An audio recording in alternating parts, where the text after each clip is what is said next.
much, everyone, and welcome back to the program. So, talking about a third force narrative in Nigeria. 2018 has been described by many as a year of increased activities in the nation's political sphere. Political parties in the country have begun to map out strategies on how to clinch the #1 seat in the nation, as well as other political positions across the country. The opposition's People's Democratic Party is not left out of this circle as it seeks to bridge every gap that may hinder its agenda for the 2019 general elections.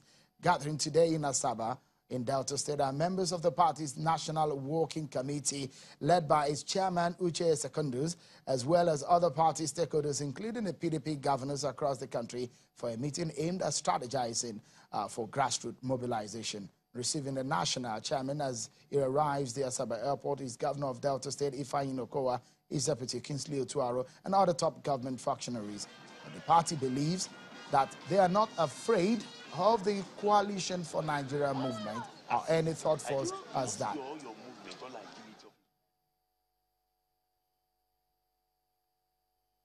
We vow not to repeat the old order, and we have reassured our leadership and our people that we will devolve power down to the states so that they can take their responsibilities and make sure that whatever names that are submitted will not be changed.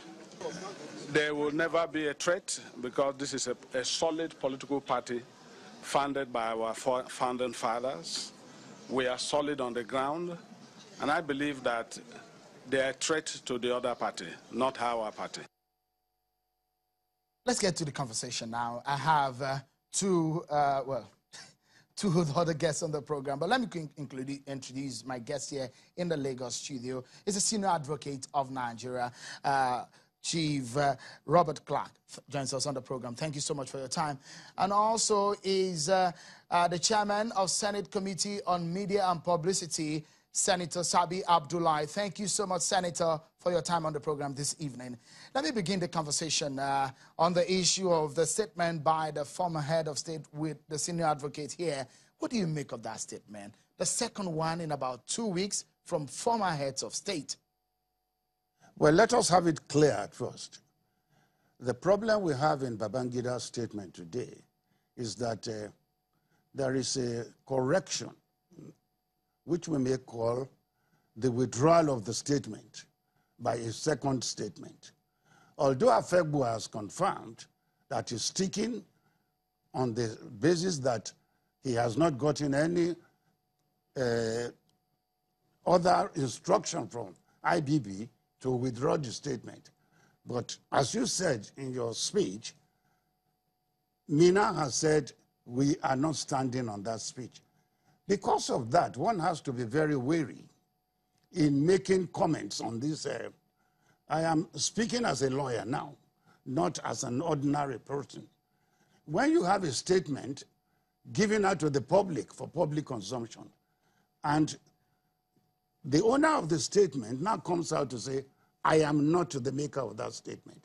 One has to be careful now in commenting on that statement.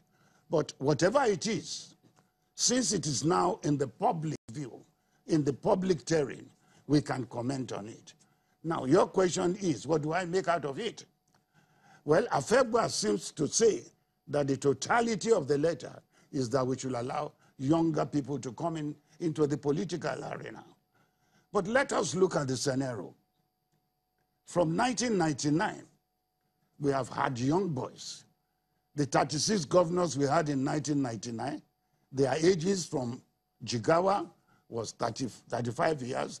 That is, I've forgotten his name now. He was my client. And you have Adebayo in Ekiti. They were all young boys or men, ages of 30 to 45. So Nigeria has always had these young men for the past 16 years. I think the oldest governor you have maybe is in his 60s. So bringing out a view now that you should allow young men to come into the arena of politics seems to be that we have been using older men. No, we have been using young men.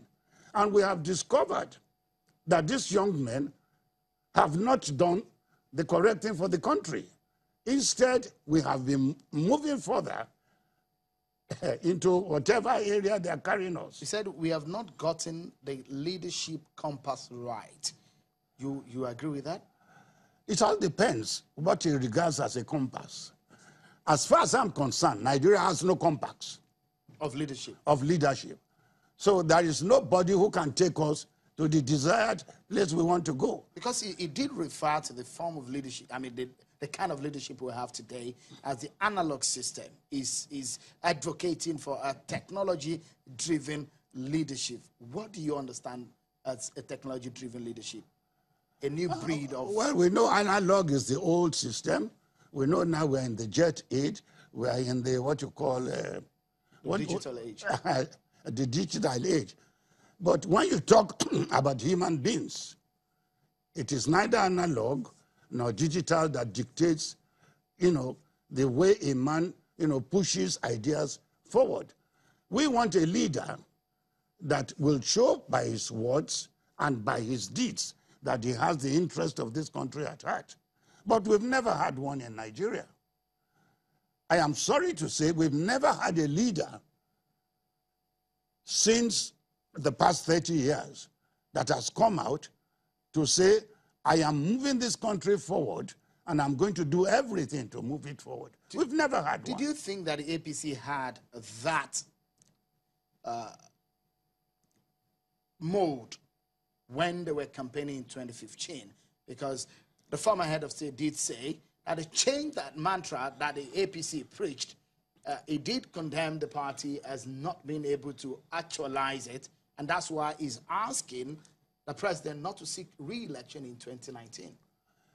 Let us first look at what the change was envisaged by APC. What did they come to change? The constitution we are operating is a rotten constitution. A constitution that gives all power to the president, a constitution that gives all powers to a governor, who dictates, who admits the accountancy of the state, who gives out contracts. One will think that such a system should be jettisoned, because what we have seen is that these governors accumulate wealth from the public funds. Our legislators accumulate wealth, personal wealth from the public funds. So what are you going to change? Except you change the constitution that allows these individuals to steal public money, then there's nothing to change. So when APC was coming in and were canvassing a change, what have they come to change? Have they come to change individuals who are going to occupy this post? Were they right in the true federalism concept they brought on board? They are not right. It's an idea they thought they had, but what are they going to change? That's my question. Are they going to change the system of governance, which they cannot do and which they have not done? Because if you don't change the system of governance in this country, we will continue. It's 0 over 0. Okay. Odongbo doru non sobe.